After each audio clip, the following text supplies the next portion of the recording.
En plein cœur de Dakar, le quartier Corail, l'un de ces bidonvilles champignons où la population s'est multipliée par 10 en seulement 30 ans. Chaque année, ils sont des milliers à venir s'installer ici, comme Jafar, arrivé il y a 2 ans. Jafar avait pourtant sa propre ferme et des revenus décents. Mais en 2013, le cyclone Villaru a ravagé sa maison et ses terres. Moi, j'aimais bien la vie au village. Je n'aurais jamais imaginé venir ici. Mais avec le cyclone, j'ai perdu ma maison et mon travail. Je n'avais plus le choix. Jafar a économisé 1 an pour pouvoir faire venir sa famille.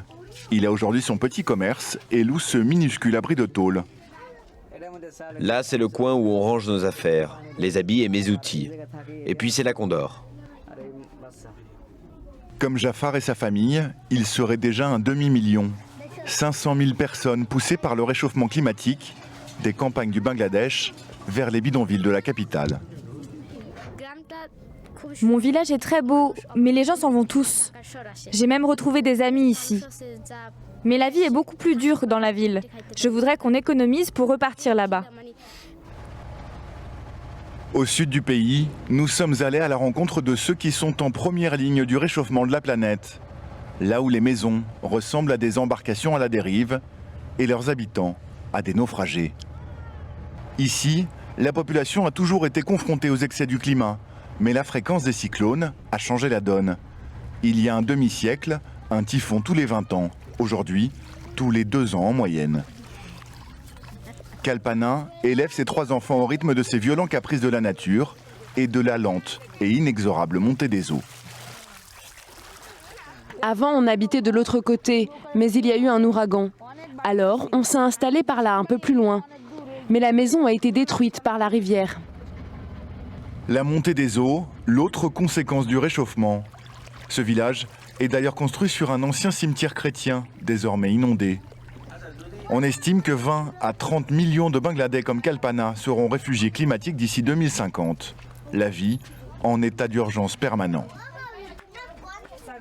Vous voyez, on est toujours prêt. Ça, c'est un sac avec des vêtements. On prend les oreillers pour dormir, les affaires d'école des enfants et un peu de nourriture. Le reste, on le met en hauteur et on n'a plus qu'à prier. Les eaux de l'Himalaya se déversent dans l'océan à travers le Bangladesh. Ce pays delta, extrêmement plat, est frappé régulièrement par les inondations et les cyclones. C'est aujourd'hui la nation la plus vulnérable face aux bouleversements climatiques, devant l'Inde et Madagascar. Toute cette partie-là est très plate.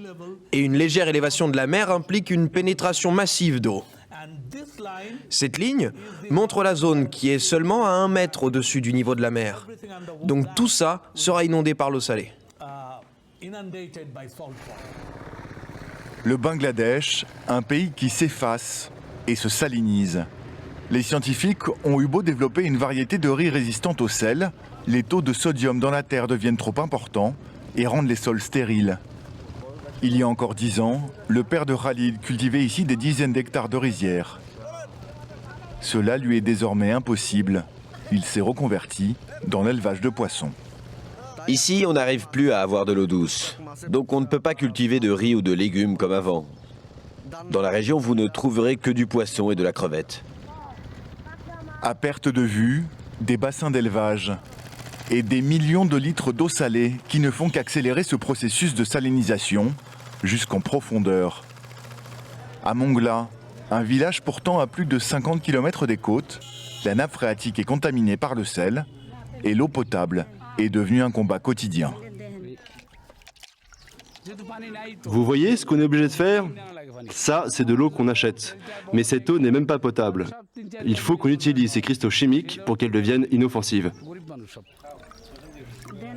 Victime des cyclones, de la montée du niveau de l'océan et du manque d'eau potable, le Bangladesh vit aujourd'hui l'injustice climatique.